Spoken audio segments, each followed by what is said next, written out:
చిన్ను మర్చిపోకుండా lunch box తీసుకెళ్ళు. చూడు మిని, నువ్వు అనవసరంగా ఏం మాట్లాడుకో, వాళ్ళతో మేము మాట్లాడతాం. వీలైనంత వరకు ట్రై చేస్తాను. ఓవర్గా మాట్లాడితే ఊరుకోను. కన్ఫర్మ్గా ఒప్పుకోదు. Stay strong. పద పద.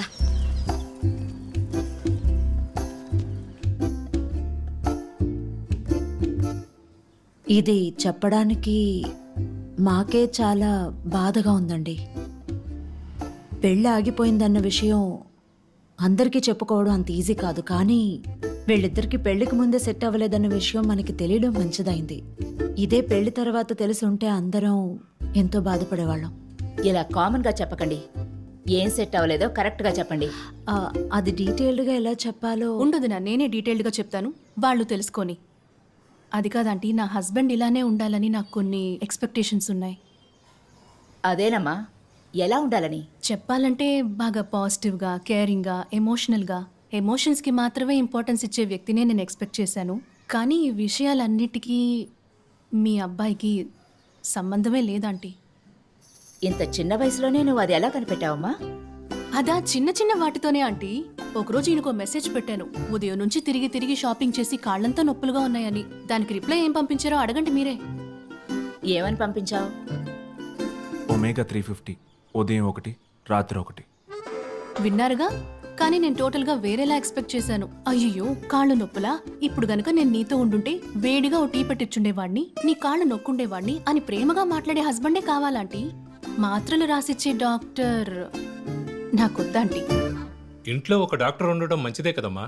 డాక్టర్ కావాలంటే ఓ 50 రూపాయలు ఫీజు ఇచ్చి వెళ్ళి కలవచ్చు అంకుల్. అలాగని పెళ్లి చేసుకుని ఇంట్లో ఉంచుకోగలమా? రేపు ఇంట్లో వాటర్ ప్రాబ్లం వస్తే ప్లంబర్ని పెళ్లి చేసుకోమంటారా చెప్పండి? కరెక్ట్. మీరు ఎప్పట్లాగే సైలెంట్గానే ఉండండి అంకుల్. నేను ఆంటీతో మాట్లాడుకుంటాను. మినీ, నువ్వు తప్పుగా అర్థం చేసుకుని ఆయన్ని తప్పు పడుతున్నావు. నువ్వు నాకు అడ్వైజ్ ఇవ్వకు. వదిన నాన్నకి అస్సలు నచ్చలేదు. రే తన్ని పెళ్లి చేసుకోకు, చేసుకుంటే తనకి జీవితాంతం బానిసగా ఉండాల్సి వస్తుందని ఎంత గొడవ పడ్డారు. మీ ఇద్దరి మధ్య చిచ్చు పెట్టాలని చెప్పడం లేదు, చెప్పాను. అయినా నువ్వు పెళ్లి చేసుకున్నావు కదా, అది ఎలా అయితే నీ ఇష్టమో ఈ పెళ్లిని క్యాన్సిల్ చేయడం కూడా నా ఇష్టం.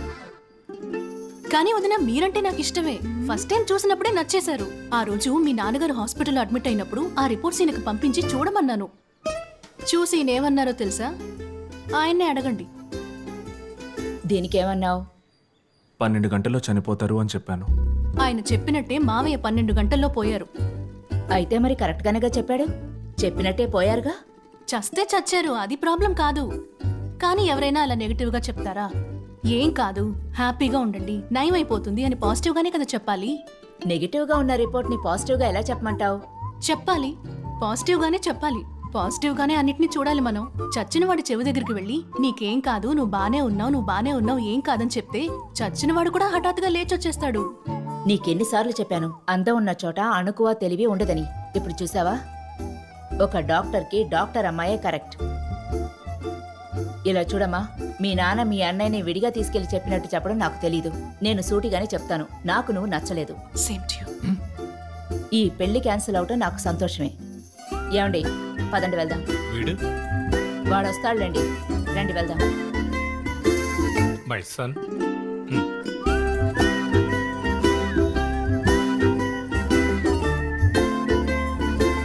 వెళ్ళిపోయారు కదా, ఓవరా? టైం అయింది. My dad.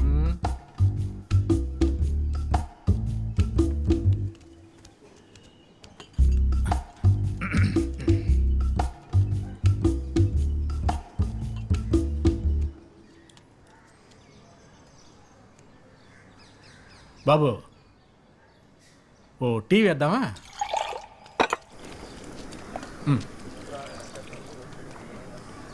నీకు దేవుడు నమ్మకం ఉందా? ఉంది సార్.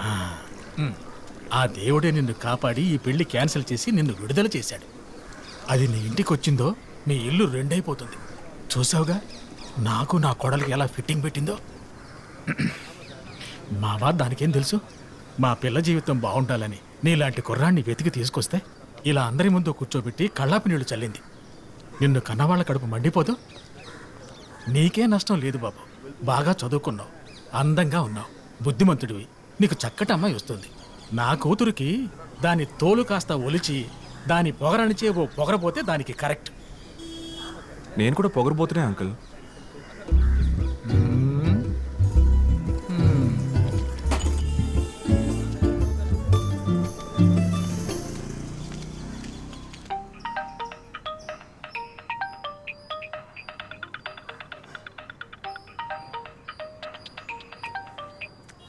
చెప్పు ప్రీతి. అమ్మా చిన్ను ఇంటికి ఏయ్, వచ్చేసిందా? నన్ను అడుగుతావేంటి? పిల్లని తీసుకురావడానికి నువ్వేగా వెళ్ళావు. స్కూల్కి మధ్యాహ్నమే సెలవు ఇచ్చేసారంట, కానీ చిన్ను ఇక్కడ లేదు. ఏంటి? నాకెందుకో భయంగా ఏమంటున్నావు? ఉందమ్మా. మాట్లాడుతున్నావా? చిన్ను నువ్వు ఎక్కడ వాచ్మెన్ అడిగావా? వాళ్ళు మిస్ అడిగావా? ఏమైంది? సరే నువ్వు ఒక నిమిషం అక్కడే ఉండి చెప్తాను. మేము బయలుదేరాం. ఏమైంది? ఏంటో ఈ రోజు చిన్న స్కూల్ హాఫ్ డే లీవ్ ఇచ్చారంట. పిల్లలు కనపడటం లేదంట. నువ్వు బస్ కనపడటం తీసుకురామా. అమ్మా, ఎక్కడికి కంగారు వెళ్తున్నారు? పడకు. రండి. ఫ్రెండ్స్ దగ్గర ఎక్కడికైనా వెళ్ళి ఉంటుంది. ఫోన్ చేసి చూడు. మాట్లాడుతున్నాను. సుకన్య వాళ్ళ అమ్మకు ఫోన్ చేయి. నువ్వు క్యాబ్ బుక్ చేయమా. ఫోన్ తీసుకొస్తాను. క్యాబ్ బుక్ చేసిందని అడగండి. తను బుక్ చేస్తాం. ఏ ఫోన్ చేస్తాను. హలో ప్రియా. ప్రియా, నేను ప్రియాంక అమ్మన్రా. ప్రియాంక మీటింగ్ వచ్చిందా? 3 minutes చూపిస్తాను. సరే నాకు హెల్ప్ చేయమ్మా. సంయుక్త నెంబర్ పంపిస్తావా? చేస్తాను. థ్యాంక్ యూ రా, థ్యాంక్ యూ. మావయ్య మీరు ఇంట్లోనే ఉండండి. అలాగమ్మా, ఆ? అలాగే. ఇటు నుంచే వస్తుంది. ఏమైంది? చిన్నుకు హాఫ్ డే లీవ్ ఇచ్చారు. తన ఇంటికి రాలేదు, స్కూల్లోనూ లేదు. నాకు చాలా భయంగా ఉంది. అయితే స్కూల్కి వెళ్ళి అడగొచ్చుగా. అక్కడికే వెళ్తున్నాం ఇప్పుడు. అదే క్యాబ్ బుక్ చేసాం. క్యాబా? నా కారు ఉంది, అందులో వెళ్దామా? మీరు బాబాకి ఫోన్ చేయండి. నేను ఏంటి సుకన్య వాళ్ళ ప్రీతి అమ్మకి ఏమంది? చేస్తాను. హలో. సీట్ బెల్ట్ పెట్టుకోండి. సుకన్య వాళ్ళ అమ్మగారా? నేను ప్రియాంక అమ్మని. పాప అక్కడికి వచ్చిందా? సీట్ బెల్ట్ పెట్టుకోండి. అలాగా. ఒక్కసారి సుకన్యకు ఫోన్ ఇస్తారా? నానే తను మాట్లాడుతున్నాను. హలో చిన్న స్కూల్కి సుకన్య. కరెస్పాండెంట్ చనిపోయారని ప్రియాంక స్కూల్ ఆఫీస్కి నుంచి ఎప్పుడు బయలుదేరిందమ్మా?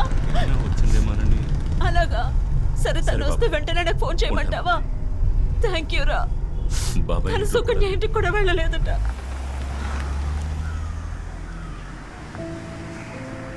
ఇప్పుడు మీరు ఇక్కడికి వచ్చి నాతో గొడవ పట్టడం వల్ల లేదా అక్కడి నుంచోని ఇష్టం వచ్చినట్టు అరవడం వల్ల ఏ ప్రయోజనం లేదు.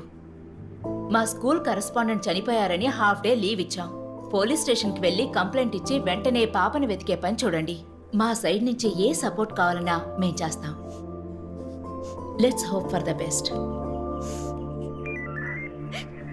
సార్ ఎఫ్ఐఆర్ వేసాం సార్. ఆల్రెడీ మీ అమ్మాయిని వెతకడం మొదలుపెట్టాం. ఎక్కువగా భయపడకండి.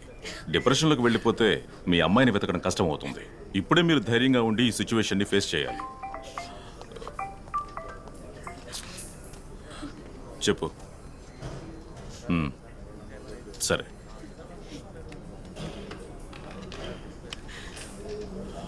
మూర్తి, రేపు 5 గంటలకి పాపను కోచింగ్ క్లాస్ నుంచి పికప్ చేసుకోవాలి. మర్చిపోకు.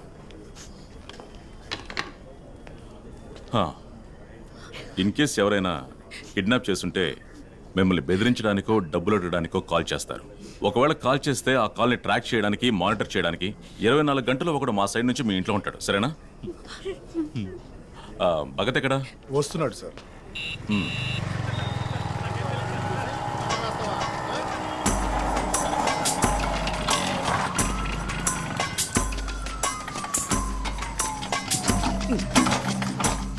వీళ్ళు ఇష్టానికి నన్ను పిలుస్తారు. వీళ్ళు పిలిచినప్పుడు రావాలా? నేనేమన్నా బేవసుకున్నానా? సార్ ఏంటి? నన్ను గుర్తుపట్టారా సార్? నీ పేరు డానియల్ డిసోసా. మెట్రో రైల్వే స్టేషన్లో ఇంజిన్ డ్రైవర్గా పనిచేస్తున్నావు. నీ కూతురు పేరు ఏంజెలినా డిసోసా. పోయిన నెల 7వ తేదీ ఉదయం 7 గంటకి స్కూల్కి వెళ్ళిన నీ కూతురు వినాయకుడి గుడి దగ్గర కనిపించి కూడా పోయింది. వయసు 12, height 5.2, weight 41 kg, brown colour rice. ఇవి సరిపోతాయా లేదా మీ అవ్వ పేరు అయ్య పేరు కలిపి చెప్పాలనా? బ్లాడీ. నా మెమరీ పవర్ చెక్ చేస్తున్నావా? ప్లీజ్ సార్, నాకు నువ్వేం అడగబోతున్నావు తెలుసు? మీ అమ్మాయి దొరుకుతుందా దొరకదా అదేగా? అవును సార్. నేను చెప్పంటావా అబద్ధం చెప్పంటావా? నిజమే చెప్పండి సార్. నిజం చెప్తే బాధపడతావా? అబద్ధమే చెప్తా. మీ అమ్మాయి తప్పకుండా దొరుకుద్ది.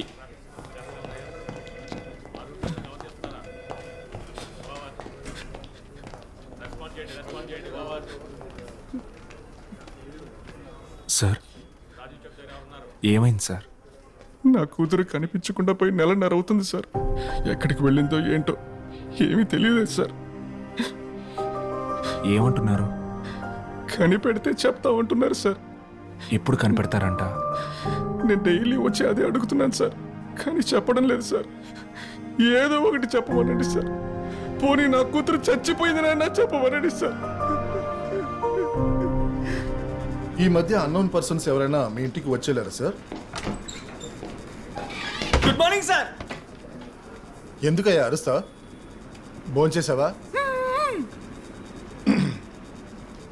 నువ్వు పని చేయి. వీళ్ళ అమ్మాయి కనిపించట్లేదట. వీళ్ళతో వాళ్ళ ఇంటికి వెళ్ళు. ఏదైనా థ్రెటనింగ్ కాల్ వస్తే ట్యాప్ చేయి. కరెక్ట్గా మానిటర్ చేయాలి. అయ్యయ్యో, మళ్ళీ పాత పనా? డిపార్ట్మెంట్లో చేరడానికి నన్ను రికమెండ్ చేస్తానని మళ్ళీ మళ్ళీ అదే పని చెప్తున్నారు ఎందుకు? ఎన్ని రోజులు కాల్స్ రికార్డ్ చేయమంటారు చెప్పండి? నేను డిపార్ట్మెంట్లో చేరి రికార్డు సాధించడం మీకు ఇష్టం లేదా? నువ్వు ఓవర్గా మాట్లాడుతున్నావు. నువ్వు వెళ్ళొద్దులే, ఇంకెవరైనా పంపిస్తా. నేనే పోతా. బయలుదేరండి. పిల్లని బాగా చూసుకోవడం కంటే ఏంది పీకే పనే? సరే చాలే వెళ్ళు. ఇంట్లోనే ఉండాలి, బయటికి ఎక్కడికి వెళ్ళకో. బాత్రూమ్ వచ్చిన ఇంట్లోనే ఉండమంటారా?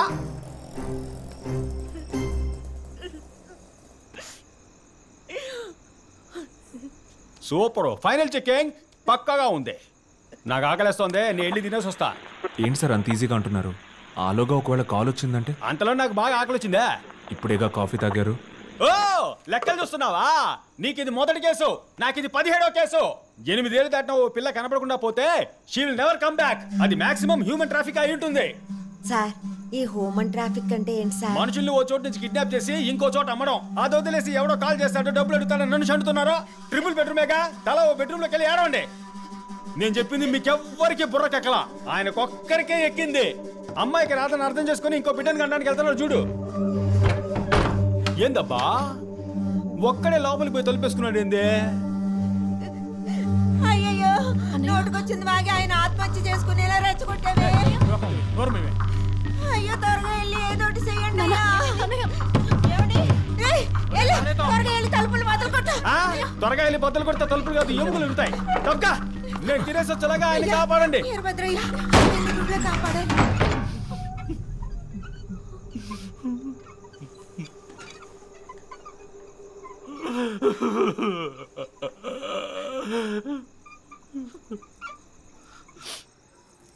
ఆత్మహత్య చేసుకోవడానికి ధైర్యం ఉంటే మరెందుకు సార్ అదే ధైర్యంతో మీ అమ్మాయిని కనిపెట్టడానికి ప్రయత్నించకూడదు? పోలీసులు ఓవైపు చేసేది చేయనివ్వండి, మనం కూడా మన ప్రయత్నం చేద్దాం. చూడబ్బాయా, పోలీసులు ఏం కనిపెట్టరు. మన పిల్లలు కనిపించకుండా పోతే కనిపెడతారా ఏంటి? అదే కమిషనర్ బిడ్డో మినిస్టర్ బిడ్డో కనిపించకుండా పోతే మిలిటరీనే తీసుకొచ్చి దింపుతారో. నువ్వు రెండో చెప్పిందే కరెక్టు. నీ బిడ్డ నువ్వే ఎత్తుకోవాలా. ఆయన చెప్పినట్టుగా ఎతుకు, వీలైనంత వరకు ఎతుకు. నీ వల్ల కాలేదా చచ్చిపో. అప్పుడు నువ్వు సావడాన్ని ఎవరు అడ్డుకుంటారో నేను చూస్తా. అంతవరకు ఈ ఫ్యాన్ కట్టిన చీరని ఎవ్వరు విప్పకూడదు. ఏంటా సూపు? పిల్ల దొరక కంగారు పడుతుంటే కాటుకు పూసుకుని కూర్చున్నావు. నీలాగే నేను లిప్స్టిక్ పూసుకుని కూర్చుంటే నీకు ఎట్టా మండుద్దే? Irresponsible lady. నాకు తెలిసినంత వరకు ఎదుటి వాళ్ళ పరిస్థితిలో ఉండి మీరు ఆలోచిస్తారు, కానీ ఈ విషయంలో మాత్రం మీ అమ్మాయి పరిస్థితిని ఆలోచించడం మానేశారు. తను ఏమనుకుంటుంది సార్? నాకు మా నాన్న ఉన్నాడు, ఆయన తప్పకుండా నన్ను కాపాడడానికి వస్తాడన్న నమ్మకంతో ఉంటుంది కదా సార్. ఇప్పుడు మీరు చచ్చి ఆ నమ్మకాన్ని చంపడం కరెక్టా సార్?